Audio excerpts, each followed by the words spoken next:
Smart Water, c'est faire mieux avec moins d'eau prélevée, moins d'énergie consommée, et c'est faire mieux avec plus de concertation, plus d'acteurs impliqués dans le sujet.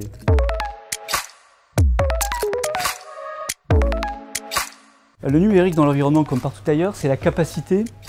à mieux comprendre des systèmes complexes en instrumentant les infrastructures que nous gérons, que ce soit dans le monde de l'eau, dans le monde des déchets. Et à partir du moment où on comprend mieux, on peut mieux agir et on peut être plus intelligent.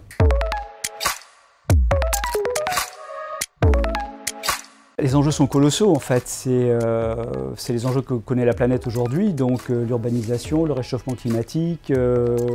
la pression sur les ressources, et bien évidemment la gestion de l'eau et la gestion des déchets sont au cœur de ces préoccupations. L'urbanisation concentre dans les villes de plus en plus de monde qui ont besoin de services qui sont de plus en plus contraints. Les ressources de la planète sont limitées, la population grandit, donc il faut qu'on fasse différemment si on veut s'en sortir, et le digital est au cœur de cette transformation et de la capacité qu'il nous apporte à changer nos habitudes, nos comportements et la manière dont on interagit avec la planète.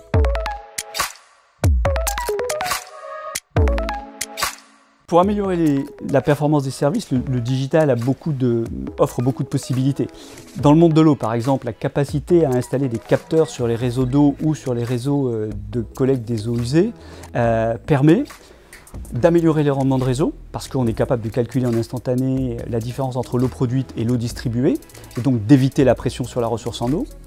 Et puis sur le réseau d'assainissement, on est capable, en mesurant les niveaux d'eau dans les collecteurs, en intégrant les prévisions météo, d'optimiser le fonctionnement pour éviter des pollutions des rivières. Dans le monde des déchets, la gestion des boues de station d'épuration est absolument cruciale, puisque c'est un fertilisant très utile pour l'agriculture, mais c'est en même temps,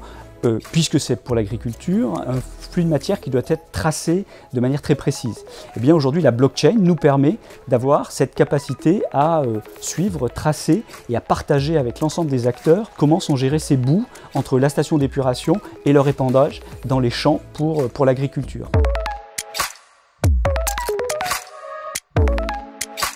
Pour conclure, quand on parle de digital, on parle souvent de technologie, d'intelligence artificielle, d'IoT, etc. Mais en fait, le digital, c'est la capacité à changer nos comportements, à mieux comprendre ce qui se passe autour de nous